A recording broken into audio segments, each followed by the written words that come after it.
ಈ ಬಗ್ಗಿನಷ್ಟು ಹೆಚ್ಚಿನ ಡೀಟೇಲ್ಸ್ ಕೊಡ್ತಾರೆ ನಮ್ಮ ಪ್ರತಿನಿಧಿ ಅನಿಲ್ ಇದೀಗ ನಮ್ಮ ಜೊತೆಗೆ ನೇರ ಸಂಪರ್ಕದಲ್ಲಿ ಜಾಯ್ನ್ ಆಗ್ತಾ ಇದ್ದಾರೆ. ಅನಿಲ್ ಇದೀಗ ಸತೀಶ್ ಜಾರಕಿಹೊಳಿ ಹಾಗೂ ಡಿ.ಕೆ. ಶಿವಕುಮಾರ್ ಅವರ ನಡುವಿನ ಈ ಒಂದು ಜಲ ಯುದ್ಧ ಏನಿದೆ ಅದು ಇದೀಗ ಮತ್ತೊಂದು ಹಂತಕ್ಕೆ ಹೋಗಿದೆ. ನೋಟಿಸ್ ನೀಡುವಂತಹ ಮಟ್ಟಿಗೆ ಕೂಡ ಹೋಗಿರುವಂಥದ್ದು.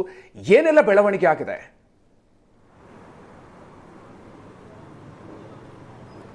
ಹೌದು ಮಧುಕರ್, ಸಿದ್ದರಾಮಯ್ಯ ಸಂಪುಟದಲ್ಲಿ ಡಿ.ಕೆ. ಶಿವಕುಮಾರ್ ಹಾಗೂ ಸತೀಶ್ ಜಾರಕಿಹೊಳಿ ಇಬ್ಬರು ಕೂಡ ಪ್ರಭಾವಿ ಸಚಿವರು. ಆದರೆ ಇಬ್ಬರ ನಾಯಕರ ಮಧ್ಯೆ ರಾಜಕೀಯ ಸಂಘರ್ಷ ಇರುವುದು ಇಂದು ನಿನ್ನೆಯದಲ್ಲ. ಕಳೆದ ಹಲವು ವರ್ಷಗಳಿಂದ ಉಭಯ ನಾಯಕರ ಮಧ್ಯೆ ಸಂಘರ್ಷ ಇರುವಂಥದ್ದು. ಈಗ ಅದು ಮತ್ತೊಂದು ಹಂತಕ್ಕೆ ತಲುಪಿರುವಂಥದ್ದು. ಜಲಸಂಪನ್ಮೂಲ ಸಚಿವರ ವ್ಯಾಪ್ತಿಯಲ್ಲಿ ಬರ್ತಕ್ಕಂಥ ರಾಜ್ಯ ನೀರು ಸಲಹಾ ಸಮಿತಿಯ ಏನು ಅನುಮೋದನೆ ಮೇರೆಗೆ KIDB ಅಧಿಕಾರಿಗಳು 300 ಕೋಟಿ ರೂಪಾಯಿ ವೆಚ್ಚದ ಯೋಜನೆಯನ್ನು ರೂಪಿಸಿದ್ರು. ಅದು ಏನಂತಂದರೆ ಹಿಡಕಲ್ ಜಲಾಶಯದಿಂದ ಪೈಪ್ಲೈನ್ ಮೂಲಕ ನೀರನ್ನು ಧಾರವಾಡದ ಕೈಗಾರಿಕಾ ಪ್ರದೇಶಕ್ಕೆ ಕೊಡಬೇಕು ಅನ್ನುವಂಥದ್ದು. ಈ ಸಂಗತಿಯನ್ನು ಜಿಲ್ಲಾ ಉಸ್ತುವಾರಿ ಸಚಿವರಿಗೂ ಗಮನಕ್ಕೂ ತಂದಿಲ್ಲ. ಅದ್ರ ಜೊತೆಗೇ ಡಿಸ್ಟ್ರಿಕ್ಟ್ ಅಡ್ಮಿನಿಸ್ಟ್ರೇಷನ್ ಗಮನಕ್ಕೂ ಕೂಡ ತಂದಿರಲಿಲ್ಲ.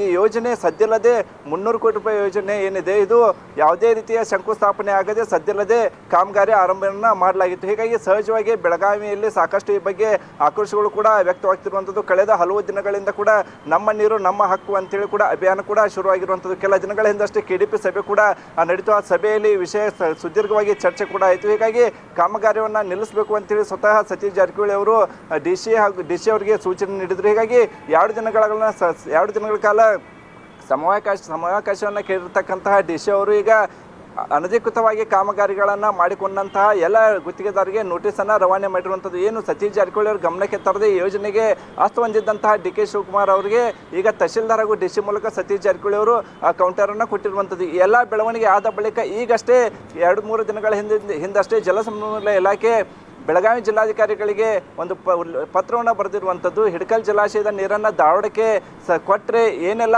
ಆಗುವ ಪರಿಣಾಮಗಳೇನು ಅಂತೇಳಿ ಅದಕ್ಕೆ ಪ್ರತಿಕ್ರಿಯೆ ನೀಡಿ ಅಂತೇಳಿ ಕೂಡ ಒಂದು ಪತ್ರವನ್ನು ಬರೆದಿದ್ದಾರೆ. ಅದಕ್ಕೆ ಬೆಳಗಾವಿ ಡಿ.ಸಿ ಕೂಡ ಲಿಖಿತ ಉತ್ತರವನ್ನು ಕೊಟ್ಟಿರುವಂಥದ್ದು. ಹಿಡಕಲ್ ಜಲಾಶಯ ಕೇವಲ ಬೆಳಗಾವಿಗೆ ಮಾತ್ರ ಸೀಮಿತ ಇಲ್ಲ. ಬೆಳಗಾವಿ, ವಿಜಯಪುರ, ಬಾಗಲಕೋಟೆ 3 ಜಿಲ್ಲೆಗಳು ಈ 3 ಜಿಲ್ಲೆಗಳ ಜೀವನಾಡಿ ಅಂತೇಳಿ ಹಿಡಕಲ್ ಜಲಾಶಯವನ್ನು ಕರೆಯಲಾಗುತ್ತೆ. ನಾವು ಆರಂಭದಲ್ಲಿ ಕುಡಿಯೋ ನೀರಿಗೆ ಈ ಜಲಾಶಯ ನೀರನ್ನು ಯೂಸ್ ಮಾಡ್ತೀವಿ.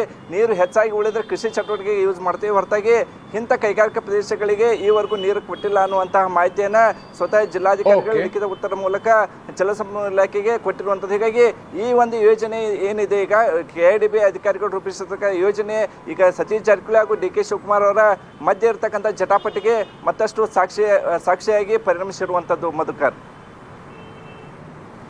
Okay, thank you Anil ಡೀಟೇಲ್ಸ್ಗೆ.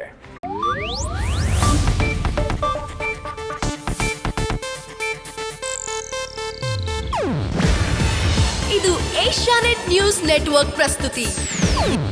ನೀವು ನೋಡ್ತಿದ್ದೀರಾ ಏಷ್ಯಾನೆಟ್ ಸುವರ್ಣ ನ್ಯೂಸ್.